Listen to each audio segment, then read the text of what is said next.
Salam əziz tamaşaçılar. Bugündən etibarən güzəştli mənzillər üçün müraciətlərin qeydiyyatına başlanılıb. Bəs güzəştli mənzilləri kimlər ala bilər? Bunun üçün hansı sənədlər tələb olunur? Qeydiyyat prosesi necə aparılacaq? Bugünkü verilişimizdə bu barədə sizə ətraflı məlumat verəcəyik. Ekrana yaxın əyləşin.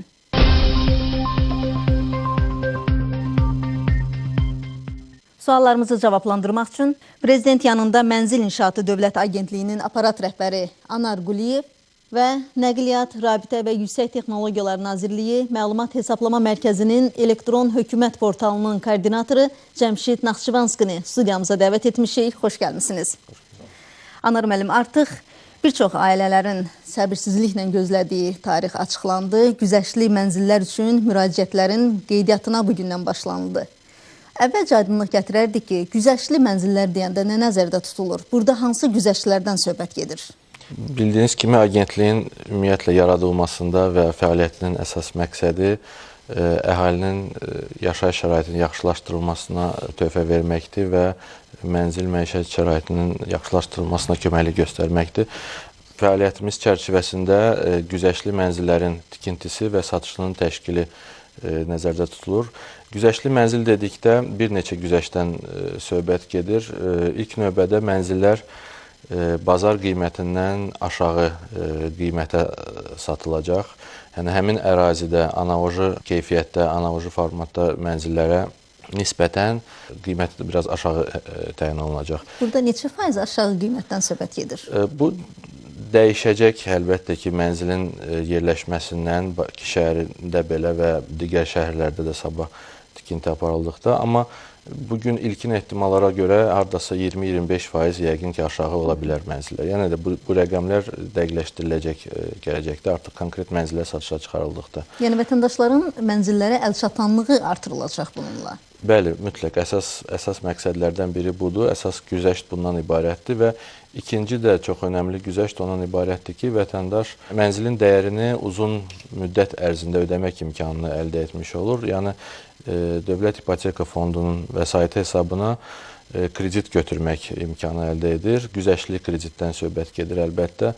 Müddəti 30 ilə qədər olan və illik faiz dərəcəsi 4% olan güzəştli ipoteka kreditindən söhbət gedir. Və nəhayət mənzillər tam təmirli vəziyyətdə, mətbəx mebelli təchiz olunmuş şəkildə təqdim olunacaq vətəndaşlara. Anar müəllim, bəs kimlər güzəştli mənzil əldə etmək hüququna malikdir? Bir neçə kateqoriya bölmək olar həmin şəxsləri. Bugünkü qaydalara əsasən 11 belə kateqoriya var və onu iki hissəyə bölmək olar. İlk növbədə gənc ailə üzvləridir. Amma hər gənc ailə deyil, əlbəttə ki, 7 kateqoriyaya aid insanlar gənc ailə üzvü olduqda güzəştli mənzil əldə edə bilərlər. Burada şəhid ailəsinin üzvü, milli qəhrəman özü və yaxud da ailə üzvləri, məcburi köçkün və ona bərabər tutulan şəxslər, ən azı 3 il dövlət qulluğunda, o cümlədən dövlət qulluğunun xüsusi növündə çalışan şəxslərdir. Ən azı 5 il ümumi təhsil dövlət məktəbində çalışan şəxslərdir, fəlsəfə doktor elmi dərəcəsi olan şəxslərdir və idman sahəsində xüsusi nailiyyətləri olan şəxslərdir. Yəni, bu şəxslər gənc ailə üzvü olduqda həmin hüququ əldə edə bilərlər. Həmçinin yaşından, ailə vəziyyətindən asılı olmayaraq, elmlər doktor elmi dərəcəsi olan şəxslər, ən azı 15 il dövlət qulluğunda çalışan şəxslər, ən azı 3 il hərbi xidmətdə qulluq edən şəxslərdir və ən azı 3 il daxili işlər orqanlarında çalışan şəxslərdir. Yəni, bu şəxslər həmin hüquqdan yararlana bilərlər. Güzəştli mənzil almaq hüququna malik olan şəxslər bu sosial ipotekadakı kateqoriya ilə eynilik təşkil edirmi? Bəli, güzəştli ipotekanı götürə biləcək eyni şəxslərdir bu. Bu hüquqdan da yararlana bilərlər. Bəli. Cəmşid müəllim, güzəştli mənzillərlə bağlı müraciət və qeydiyyat üçün elektron hökumət portalında güzəştli mənzil sistemi yaradılıbdır. Bu sistem necə çalışacaq? Bu barədə məlumat verərdiniz. Çox sağ olun. Biz Mənzil İnşaatı Dövlət Agentliyinin əməkdaşlarından birlikdə elektron hökumət portalında bu adı çəkilən sistemi inteqrasiya elədik portala və bugün etibarla artıq istismardadır və bunun istifadəsi zamanı artıq bir çox yoxlamalardan sonra, testlərdən sonra real istismara buraxıldı və hal-hazırda portala daxil olaraq vətəndaşlar elektron imza və asan imza vasitəsilə həmin xidmətdən istifadə edə bilərlər və xidmət barədə orada həm belə deyək, yazılı təlimat, həm video təlimat, bu məlumatlar ətraflı şəkildə yerləşdirilibdir və hər bir müraciət edən vətəndaşlardan da öncə xahişim oldu ki, onları bir oxusunlar, baxsınlar. Orada bütün məlumatlar çox detallı şəkildə göstərilib və əlavə olaraq, yəni portalla inteqrasiya edildikdə sistem, biz orada müraciət edən vətəndaşlar haqqında, yəni dəyərləndirməni və s. mən bunu asanlaşdırmaqdan ötürü eyni zamanda portalın infrastrukturunda müxtəlif, yəni qurumların verilənlər bazasında, yəni yerləşən sistemlərdən həmin o məlumatların yoxlanılması və bu güzəştli mənzillərin tam olaraq kimə verilməsi məsələsini, yəni düzgün şəkildə, şəffaf şəkildə ortaya çıxarmaq məsələsini də, yəni qurumun əməkdaşlarından bir yerdə həll etmişik hazırda. Artıq yəqin ki, müraciətlər daxil olmağa başlayır portala. Bəli, əlbəttə. Yəni artıq kifayət qədər portala müraciət olunubdur bundan bağlı. Yəni bu xidmətə müraciət edənlərin sayı artıq yüzlərindəndir. Və güzəştli mənzil almaq üçün, bu müraciət etmək üçün qeyd etdiniz ki, elektron imza olmalıdır. Bu şərtdirmi və vətəndaş bunu necə əldə edə bilər? Elektron imza vətəndaşın elektron mühitdə, yəni imzasını təsdiqləyən bir, belə deyək də, elektron vasitədir. Yəni biz deyirik ki, hər bir vətəndaşın imzası əslində onun elektron imzası ilə, gücləndirilmiş elektron imzası ilə deyirik, elektron mühitdə təsdiqlənir. Biz bunu ona görə edirik ki, yəni vətəndaşın göndərdiyi sənədlərin həqiqətən də onun göndərdiyini, yəni etibarlı şəkildə və imzalanmış şəkildə, yəni göndərdiyini dəqiqləşdirə bilək. Onun üçün mütləq şəkildə elektron imzanın vətəndaşlar tərəfindən əldə olunması vacibdir. Çünki artıq vətəndaşın göndərdiyi orada sənədlər elektron mühitdə tam olaraq klassik formada olan kağız sənədlərlə bərabər tutulmalıdır. Biz də, yəni qurumun əməkdaşlarından bir yerdə onları dəyərləndirərkən tam əmin olmalıyıq ki, bunlar real sənədlərlə eyni güclüdür. Bunun üçün də mütləq vacibdir. Yəni. Bəli, qeyd olunur ki, həm elektron imza, həm də asan imza əldə etmək mümkündür. Bir məsələyə aydınlıq gətirərdiniz. Elektron imza və asan imza, bunların fərqi varmı, yoxsa? Elektron imza və asan imza ümumilikdə elektron imzanın iki müxtəlif qurum tərəfindən təmin edilən növləridir.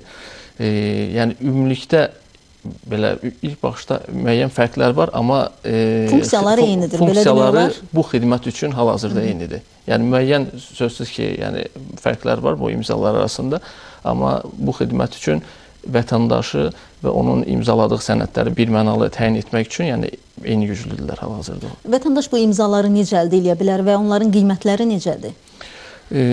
Onların qiymətləri barədə həm elektron imza saytından, eyni zamanda asan imza ilə bağlı saytdan daxil olub məlumatları, aidiyyatlı məlumatı öyrənə bilərlər və elektron imzanı əldə etməkdən ötürü müxtəlif poçtlara müraciət edib buna əldə edə bilərlər. Olan şəkildə portalda elektron imza əldə etmək üçün xidmət var. Buradan müraciət edib həmin xidmətdən yararlanaraq imza əldə etmək istədiklərini bildirə bilərlər və daha sonra bir neçə gün ərzində imzalarını gəlib aidiyyatlı məsələn poçtlardan və yaxud da Rabitə Nazirliyinin Məlumat Saxlama Mərkəzinin Milli Sertifikatlaşdırma Xidmətləri Mərkəzindən əldə edə bilərlər. Anar müəllim, güzəştli mənzillər üçün müraciət və qeydiyyat prosesi bu necə həyata keçiriləcək? Bunu ardıcıllıqla izah edərdi ki, vətəndaşlara da aydın olsun.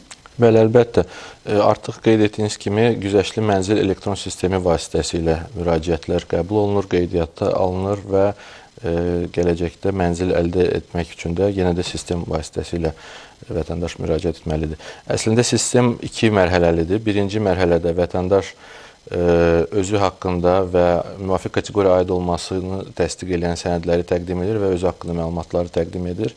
Və 5 iş günü ərzində onun müraciətinə baxılaraq ona cavab veriləcək və kateqoriyaya aid olması təsdiq olunduğu halda şəxsi elektron kabineti yaradılır vətəndaşın və kabineti almaqla artıq hüququ təsdiq olunmuş olur vətəndaş. Bu hüquqdan onu da qeyd edeyim ki, vətəndaş istədiyi vaxt istifadə edə bilər. Yəni, mənzil alana qədər bu kabinet onun şəxsi kabinetidir və gələcəkdə istədiyi vaxt bu kabinet vasitəsilə mənzil əldə edə bilər. Yəni, müraciətlərin vaxtı ilə bağlı hər hansı bir limit varmı, yoxsa bu müddətsizdir? İstənilən vaxt müraciət edə bilərlər? Bəli, əlbəttə. istədiyi vaxt müraciət edə bilər vətəndaş. Bugündən etibarən müraciətlərin qeydiyyatı başlayıb, amma bugün də sabahda istənilən növbəti gün ərzində qeydiyyatdan keçən şəxslər hamısı bərabər hüquqa malik olacaq. Yəni, burada heç bir növbəli ardıcılıq prinsipi yoxdur. Ona görə vətəndaşlar tələsməyə də bilər, diqqətlə sənədlərini bir daha yoxlayaraq, Cəmşid mənim qeyd elədiyi kimi video təlimatla tanış olaraq rahat hazırlaşa bilər və istədiyi növbəti bir gün ərzində sistemdən qeydiyyatdan keçə bilərlər. Bu birinci mərhələsidir. İkinci mərhələdə isə vətəndaş satışa çıxarılan hər növbəti mənzillə bağlı bildiriş alacaq elektron kabineti vasitəsilə. Bildiriş satış günündən ən azı 30 gün əvvəl veriləcək və daha sonra yenə də sistem vasitəsilə artıq mənzilin yerləşdiyi yaşayış kompleksini seçə bilər, binanı seçə bilər, mənzili seçə bilər və hətta mənzilin interyeri ilə virtual qaydada sistem vasitəsilə tanış ola biləcək və seçimini edəcək. Yəni, təyin olduğu gündə və saatda satış başladığı anda seçimini edəcək, mənzilini seçəcək. Onu da qeyd edeyim ki, bir neçə yolla ödəniş etmək olar. Vətəndaş həm birbaşa ödəniş edə bilər, onun mənzilin dəyəri qədər tam vəsaiti varsa həm nəqd şəkildə ödəyə bilər, həm də bir dəfəlik bəli ödəniş edə bilər və yaxud da kredit götürə bilər. Kredit götürmək istədiyi halda artıq ipoteka fondunun müvəkkil banklarından birinə müraciət edəcək növbəti mərhələdə və onun ödəniş qabiliyyəti təsdiqləndikdən sonra artıq mənzilin əldə olması rəsmiləşəcək. Yəni, artıq alqı-satqı müqaviləsi imzalanacaq. Güzəştli mənzillərlə bağlı müraciət və qeydiyyat elektron hökumət portalında yaradılan Güzəştli mənzil sistemi ilə yanaşı həm də asan xidmət mərkəzləri tərəfindən də aparılır. Bu məsələdə asan xidmət vətəndaşın işini nə dərəcədə asanlaşdıracaq? Əslində biz çalışdıq ki, elektron sistem vasitəsilə mümkün qədər asan və rahat olsun və düşünürəm ki, bu həqiqətən də çox sadə bir prosesdir. Həm elektron hökumət portalının müvafiq bölməsində, həm agentliyin mida.gov.az, mida.az saytlarında Güzəştli mənzil sistemi bölməsində ətraflı məlumat yerləşdirilib. Həm qeyd etdiyimiz biraz öncə kateqoriyalar, təqdim olunmalı sənədlər, onların siyahısı, video təlimatlar, asan imza, elektron imza ilə bağlı necə əldə edə bilərlər, harada edə bilərlər, müvafiq saytlara keçidlər, hər bir şey var və video təlimata da baxandan sonra cəmi bir neçə dəqiqə çəkir, çox asanlıqla hər kəs qeydiyyatdan keçə bilər. Lakin düşündük ki, ilkin mərhələdə kimlərəsə çətin ola bilər və yaxud da hər hansı bir xüsusi hal ola bilər. O halda vətəndaş həmçinin asan xidmətə də müraciət edə bilər. Lakin asan xidmətdə əsasən vətəndaşların suallarının cavablandırılması və o ilkin sənədlərin təqdim olunması prosesdə köməklik göstərilir. Növbəti mərhələdə yenə də elektron kabinetə sahib olduqdan sonra yenə də vətəndaş sistem vasitəsilə müraciət eləməlidir. Yəni, asan xidmətdəki əlavə bir xidmətdir. Düşünürəm ki, həmişə olduğu kimi asan xidmət mərkəzləri burada da çox yüksək keyfiyyətlə bu işi təşkil ediblər. Bizim əməkdaşlarımız Bakı şəhərində 3 asan xidmət mərkəzində fəaliyyət göstərir. Artıq bir neçə aydır əslində biz, çünki bugünə qədər məlumatlandırmanı həyata keçirdi asan xidmət mərkəzlərində. Və bu proses bundan sonra da davam eləyəcək. Bakıda 1, 3 və 5 sayılı asan xidmət mərkəzinə, bir də Sumqayıt asan xidmət mərkəzinə sistemdən istifadədə hər hansı çətinlik çəkdiyi halda vətəndaş qeyd etdiyim asan xidmət mərkəzlərinə müraciət edə bilər. Cəmşid müəllim, elektron hökumət portalı güzəştli mənzil alması üçün həm də elə sənədlərin toplanması baxımından vətəndaşa nə kimi üstünlüklər verir? Ümumiyyətlə, yəni elektronlaşma şəklini nəzərə alsaq, yəni indiki halda biz bir vahid pəncərədən, yəni vətəndaşlar artıq bütün sənədləri, lazım olan sənədləri sistemə daxil edərək, həm yəni burada belə hal var, mən qeyd edim, yəni bəzi sənədlərin artıq vətəndaşlar tərəfindən göndərilməsinə ehtiyac qalmır. Məsələn, tutaq ki, şəxsiyyət vəsiqəsinin surətində bu sənədə ehtiyac qalmır, çünki portal bir mənalı vətəndaşı identifikasiya edir və vətəndaşı tanıyır. Yəni bir sıra məlumatlar artıq alt sistem tərəfindən toplanılıb, emal olunmuş şəkildə quruma təqdim olunur. Vətəndaş da sözsüz orada görə bilir, həmin məlumatları görə bilir, öz haqqında məlumatları daxil edərkən. Amma bəzi məlumatlar hansı ki, biz belə deyək, müxtəlif dövlət qurumlarında elektronlaşma işi hələ davam edir və tamamlanmadığına görə, çünki bu özü ümumilikdə çox böyük bir, geniş işdir. Tamamlanmadığına görə biz həmin o sənədləri və yaxud onun skan versiyalarını və digərlərini, ya da notarial təsdiqlərini vətəndaşlardan yəni sistemə skan formasında daxil etməliyini tələb edirik. Amma burada bir məqamı da mən qeyd edim. Notarial qaydada təqdim olunmuş hər bir məlumat, yəni hər bir sənəd, eyni zamanda yəni onun orada notarial təsdiqin nömrəsi, o da daxil edildiyinə görə sistemə, onların hamısı sözsüz ki, təkrar olaraq yoxlanılır. Yəni, vətəndaşlar məlumatları daxil edərkən sistemə onlardan diqqətli olmağını mən onlara nəzərində çatdırıram, məlumatları daxil edərkən. Bu da sözsüz ki, yəni portalın digər bir üstün tərəfi isə, yəni bu məlumatlar daxil olunduqca, artıq sistemə yığıldıqca elektron qaydada ümumilikdə bütün analizlərin edilməsi, məsələn, qruplaşdırma və yaxud bölgü aparılması klassik sistemlərə görə çox daha rahatdır və sürətlidir. Bu da sözsüz ki, vətəndaşlar istəyərlər ki, bu müraciətlər əsasında tez bir şəkildə məlumat alsınlar. Bu sarıdan bu, yəni elektron hökumət portalından məlumatların ötürülməsi və bu şəkildə elektronlaşma işinin təşkili onlara klassik metoddan çox sürətli, daha sürətli şəkildə işlərini, yəni istədiklərinə nail olmağa cavab verəcək. Müraciət edən şəxs üçün elektron hökumət portalında həm də elektron kabinet yaradılır. Bu, vətəndaşa müraciətinin sonraki prosesini onlayn şəkildə izləmək üçün hansı imkanlar verir? Bu xidmətlə bağlı yaranan elektron kabinet vətəndaş yəni dəyərləndirdikdən sonraki həqiqətən də ona güzəştli mənzil verilməsi mümkündür. Oradan müxtəlif bildirişlər ala bilər və eyni zamanda hətta oradan mənzillərin daha sonra seçimi ilə bağlı, məsələn, hansı bina, hansı tutaq ki, mərtəbə və s. bunların seçimi ilə bağlı. Bəli, orada bütün mümkün olan... Anar müəllim dedi, dizaynına qədər hətta bunu seçmək mümkündür. Bəli, mərtəbəsini də, mərtəbədəki mənzili də seçmək üçün şərait yaradılacaq. Bu da təbii ki, prosesin şəffaflığına xidmət edən məsələlərdir. Məqsəd məhz odur ki, sistem mümkün qədər şəffaf, ədalətli olsun və qərar vermədə insan faktoru minimuma endirilsin. Vətəndaş, sizin son sualınıza mən də əlavə eləmək istəyirəm cavab olaraq.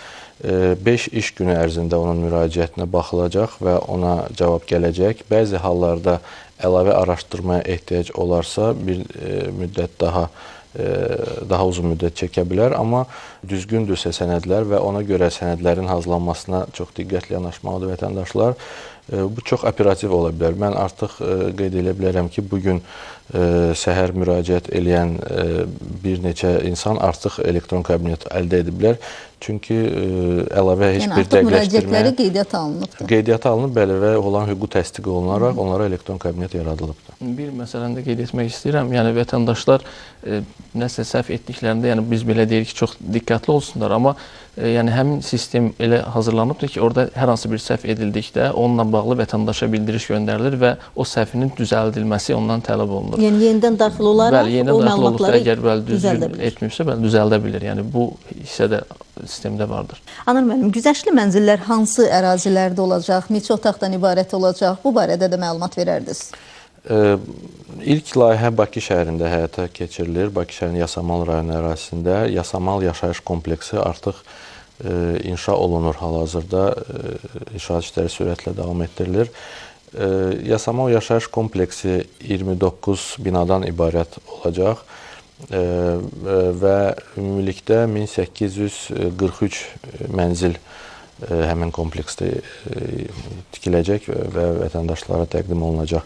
Mənzillər, 3 növ mənzillər var. 1, 2 və 3 otaqlı müvafiq olaraq onların sahəsi dəyişir 30-35 kvadrat metrdən ən böyüyü 70 təxminən kvadrat metr təşkil edir.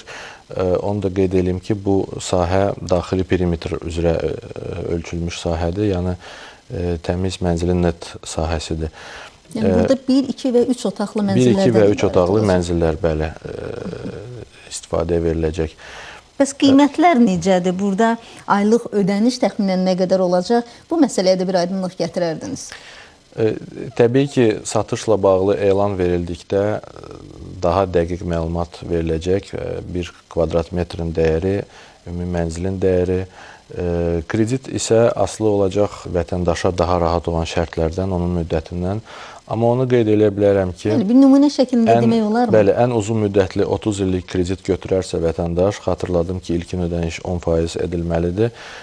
Bir otaqlı mənzil üçün aylıq ödəniş 150 manatdan çox olmamalıdır. 130-150 manat ətrafında olacaq və müvafiq olaraq ən böyük 3 otaqlı mənzil üçün aylıq ödəniş təxminən 350 manata qədər olmalıdır.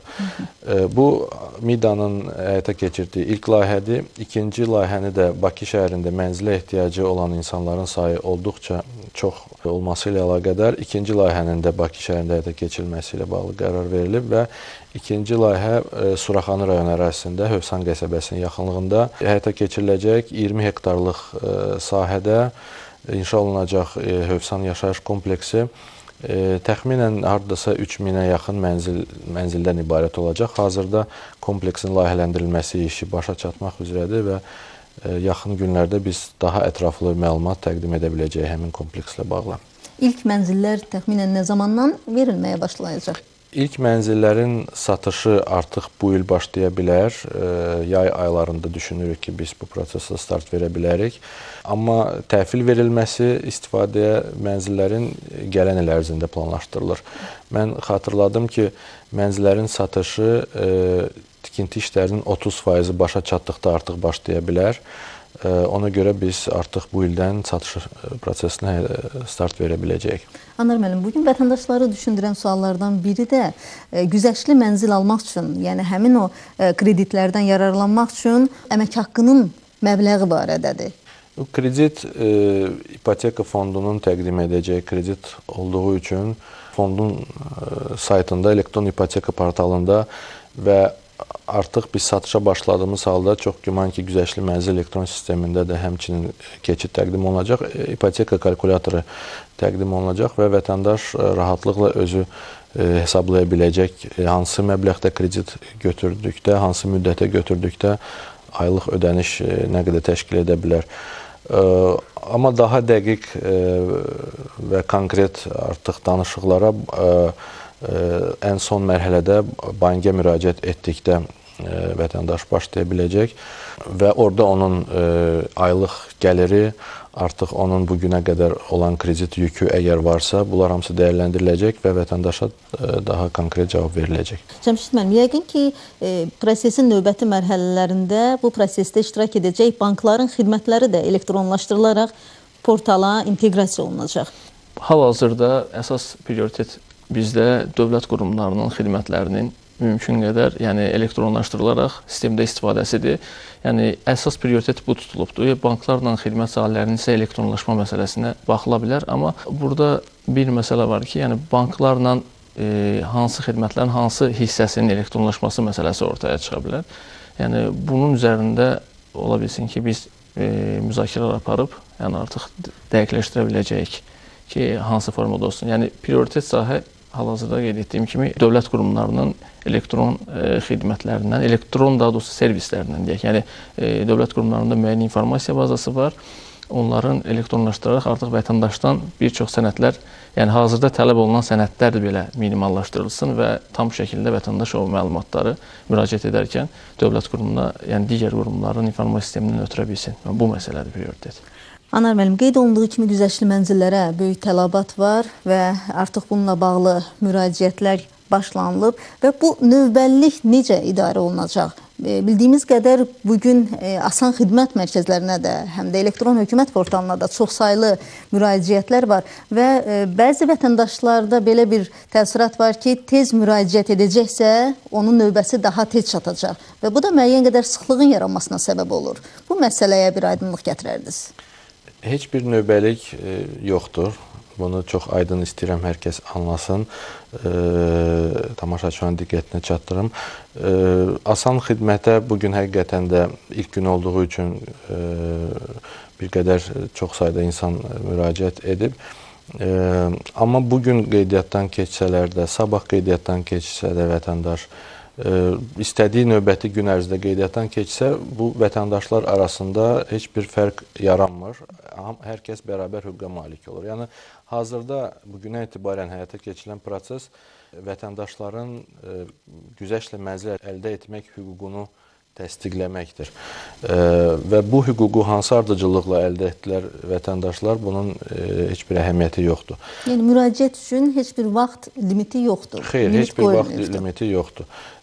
Növbəti mərhələdə satış prosesi, yəni sistem vasitəsilə ikinci mərhələyə keçdikdə, onda da sistemə ilk daxil olan mənzili ilk daha tez seçimini etmiş vətəndaş üstünlük əldə edəcək. Yəni, artıq bu sonraki proses, yəni mənzillərin seçimi zamanı olacaq. O mərhələdə daha tez seçimini edən sistemdə vətəndaş üstünlük əldə edir. Amma o mərhələyə qədər hər kəs bərabər hüquqludur. Bəs bugün regionlarda yaşayan və güzəştli mənzil əldə etmək hüququ olan vətəndaşlar güzəştli mənzil sisteminə müraciət edə bilərlərmi? Əlbəttə. Heç bir məhdudiyyət yoxdur. Yəni, bugündən etibarən Azərbaycan Respublikasının istənilən vətəndaşı qeyd etdiyimiz kateqoriyalardan birinə aiddirsə müraciət edə bilər və onun qeydiyyat ünvanı, yaşadığı ünvan heç bir əhəmiyyət kəsb eləmir. Elektron kabinet vətəndaşın hüququnu təsdiq eləyir və o bu hüquqdan istədiyi vaxt həyatı ərzində yararlana bilər. Hətta bugün, məsələn, kateqoriyaların çoxu gənc ailə üzvləri olmalıdır və bugün qeydiyyatdan keçərək gənc ailə üzvüdürsə insan, yəni yaşı 35-ə qədərdirsə, o hüququ bugün əldə etsə belə 5 il, 10 il sonra istədiyi vaxt bu hüquq onda qalır və istədiyi vaxt yararlanacaq. Hər növbəti satışa çıxarılan mənzil haqqında məlumat alacaq və əgər onu bu məkanda, bu mənzil qane eləyirsə, məhz burada almaq istəyirsə, müraciət eləyəcək. Yox, gözləyə bilər, onun yaşadığı şəhərdə mənzil tikintisinə başlandıqda artıq onda müraciət eləyə biləcək. Bu planlar necədir? Gələcəkdə yəqin ki, regionlarda da güzəştli mənzillər tikilib istifadəyə veriləcək. Sözsüz ki, nəticə etibarilə hər bir vətəndaş üçün bu xidməti əlçatan etməliyik. Ana məqsəd bundan ibarətdir. Amma bu proses mərhələli şəkildə həyata keçiriləcək. Dediyim kimi, Bakı şəhərində yüksək tələbatı nəzərə alaraq Bakıdan başladı proses. Növbəti mərhələlərdə digər rayonlarda da, şəhər mərkəzlərində də bu layihələrin həyata keçirilməsi planlaşdırılır. Bu rayon və şəhərlərin adı bəllidir? Biz mütəxəssislərimiz bir çox rayonlarda müvafiq torpaq sahələrinin müəyyənləşdirilməsi ilə məşğul olublar. Konkret qərar xeyr yoxdur. Bugün yəni növbəti layihənin həyata keçiriləcəyi şəhəri hələ ki elan edə bilmərik, amma ölkənin bir çox şəhərlərində paralel olaraq hazırlıq işləri gedir. Cəmşid müəllim, elektron hökumət portalı bugün xeyli sayda həm hökumət, həm də özəl sektora aid olan xidmətləri özündə birləşdirir və bugün qeyd etdiyimiz kimi yeni bir xidmət də bu sıraya əlavə olundu. Elektron hökumət portalının texniki imkanları necə? Bütün bu müraciətlərin, bu qeydiyyat prosesinin problemsiz olaraq həyata keçirilməsinə əsas verirmi? Hal-hazırda bugün bu xidmətin aktiv olması ilə birlikdə artıq elektron hökumətdə xidmətlərin sayı 448 oldu və qeyd edim ki, portala ümumi müraciətlərin sayı gün ərzində hardasa 50 min ətrafındadır və ay ərzində bu yəni 1 milyonu keçir. Və bizdə artıq bir neçə dəfə bu şəkildə yəni təcrübə olubdur ki, gün ərzində hətta yəni 50 min yox, ondan çox daha yəni müraciətlər olub. Yəni bu da sözsüz ki, müəyyən xidmətlərin belə açılışı zamanı olubdur və portal bunların öhdəsindən gəlibdir. Çünki bizim bu sahədə bacarıqlı mütəxəssislərimiz var, hansı ki, yəni portalın bütün tələblərini biz müəyyənləşdiririk və onun infrastrukturunu ona uyğun formalaşdırırıq və eyni zamanda yəni müasir yenilikləri də yəni oxuyaraq tətbiq edirik. Həm təhlükəsizlik sahəsində, həm dayanıqlıq sahəsində. Buna görə də hər hansı bir problemin olacağını düşünmürəm. Deməli, vətəndaş digər elektron xidmətlərlə yanaşı həm də güzəştli mənzil almaq üçün heç bir yerə getmədən öz evində və yaxud ofisindəcə bu sistemə daxil olub çox asanlıqla tez bir zamanda müraciət edə bilər və qeydiyyata alına bilər. Yəqin ki, davamlı olaraq həm də texniki dəstək xidməti göstəriləcək. Texniki dəstək xidməti burada, yəni bizim əməkdaşlarımız bütün dövlət qurumları ilə birlikdə yəni çalışırıq ki, xidmətləri ümumi şəkildə hamısını elektronlaşdıraq. Yəni bu Nazirlər Kabinetinin 191 saylı qərar ilə də tənzimlənir. Yəni orada 457 xidmət adı var, hansı ki, yəni onların hamısının elektronlaşması nəzərdə tutulur portalda. Bununla bağlı bütün dövlət orqanlarından biz sıx əməkdaşlıq edirik. Onlarda müəyyən mütəxəssis, hətta çatışmamazlıq olsa belə bəzi qurumlarda, yəni biz öz əməkdaşlarımızı cəlb edirik və onlarla bir yerdə həm təcrübə mübadiləsi edirik, həm də yəni ki, bu dediyimiz kimi texniki kömək sahəsində onlara yardım edirik. Anar müəllim, güzəştli mənzillərin qeydiyyat sənədləri, belə deyək, kupçaları olacaqmı? Sözsüz. Yəni, kredit tam ödənməmiş ev sahibinə dövlət reyestrindən çıxarış veriləcəkmi? Bəli, mən bayaq qeyd etdim, tikintinin 30% artıq həyata keçirdikdə satışa başlamaq olar və həmin mərhələdə əvvəlcədən qeydiyyat sənədini almış olur vətəndaş, hansı ki, onun hüququnu təsdiq edən sənəddir və həmin sənəd əsasında kreditini götürə bilir vətəndaş. Təbii ki, növbəti mərhələdə mənzil tikinti prosesi başa çatdıqda artıq hazır mənzillə bağlı reyestrdən çıxarış əldə edəcək vətəndaş. Bəs mənzillər güzəştlə əldə etmək hüququ olan ailə və ya şəxs bu hüquqdan neçə dəfə istifadə edə bilər və müraciətlər və qeydiyyat zamanı bu məhdudiyyət qoyulurmu? Qeydiyyatdan keçmiş şəxs və onun ailə üzvü yalnız bir dəfə bu hüquqdan yararlana bilər. Amma istədiyi vaxt təbii ki, bu hüquqdan yararlana bilər. Bəs mənzillərin icarəyə verilməsi və ya satılması, bununla bağlı hər hansı məhdudiyyət qoyulurmu? Bəli, qaydalara əsasən güzəştlə əldə olunmuş mənzil 3 il müddətində satıla və icarəyə verilə bilməz. Burada məqsəd nədir burada? Məqsəd əslində çox sadədir. Mənzil güzəştli olduğu üçün vətəndaş onu güzəştlə, yəni bazarda olan digər təkliflərə nisbətən daha aşağı qiymətə əldə etdiyi üçün həmən satışa çıxarsa bazardakı vəziyyətə mənfi təsir göstərə bilər. Yəni bu dövlətin sosial siyasəti çərçivəsində bir dəstək mexanizmidir. Ehtiyacı olan vətəndaşlara verilən bir dəstəkdir. Ona görə də normalda vətəndaş onu özü üçün alıbsa, yəqin ki, nəinki 3 il daha uzun müddət ərzində satış haqqında düşünməməlidir. Amma hər hansı bir sui-istifadə hallarının qarşısını almaq üçün belə bir məhdudiyyət nəzərdə tutulur. Ümumilikdə güzəştli mənzillər əhalinin mənzil ehtiyacının ödənməsində, mənzil şəraitinin yaxşılaşdırılmasında hansı rol oynayacaq və proqnozlar nəyi göstərir? Bu proses ümumilikdə neçə ailəni əhatə edəcək? Mənzilə ehtiyacı olan insanların sayı kifayət qədərdir və məhz bugündən fəaliyyətə başlamış elektron sistem bizə bu statistik məlumatları əldə etmək üçün əsas məlumat mənbəyi olacaq. Yəni qeydiyyatdan keçərək verilmiş elektron kabinetlərin sayı bu kateqoriyaya uyğun olan və mənzilə ehtiyacı olan insanların sayı deməkdir və biz bir müddət sonra qeydiyyatdan keçmiş insanların sayını əsas tutaraq artıq işimizi də planlaşdırmağa çalışacaq. Mən qeyd etdiyim kimi artıq bir neçə aydır 10 mart tarixindən etibarən asan xidmət mərkəzlərində vətəndaşların məlumatlandırılması işini aparırıq və ora müraciət edən həm asan xidmətə, həm 108 çağrı mərkəzinə zəng eləyərək müraciət edən insanlarla söhbət eləyərək artıq onların kateqoriya olub-olmadığı haqqında ilkin məlumat əldə etmiş oluruq.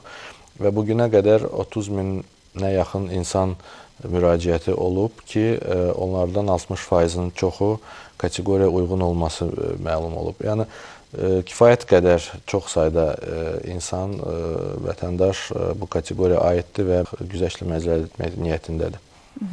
Və elektron hökumət portalında yaradılan güzəştli mənzil sisteminə müraciət edən şəxslərə hər hansı bir tövsiyələr varmı? Nələrə diqqət yetirməlidirlər bu zaman? Az öncə də bildirdiyim kimi, bütün vətəndaşlardan xahişim olur ki, yəni xidmətə daxil olub istifadə etməmişdən qabaq onun təlimatları ilə tanış olsunlar. Orada yəni həm sənəd formasında təlimat var, həm də video təlimat var. Yəni hər ikisindən tanış ola bilərlər və kifayət qədər aydın şəkildə izah olunubdur. Düşünürəm ki, tanış olduqdan sonra hər hansı bir sualları qalmayacaq. Əlavə bir sual çıxarsa isə, yəni ki, sözsüz ki, yəni həm elektron formada, həm də ki, çağrı mərkəzinə zəng etməklə, yəni onlar barədə, yəni sualları barədə məlumat ala bilərlər. Və sonda Anar müəllim, prosesin gedişindən asılı olaraq gələcəkdə Güzəştli mənzillər proqramının əhatə dairəsi genişləndirilə bilərmi? Yəni daha çox kateqoriyadan olan şəxslərin mənzil probleminin həlli üçün nə kimi imkanlar yaradıla bilər? Təbii ki, genişlənə bilər. Bu başlanğıc üçün götürülmüş kateqoriyalardır.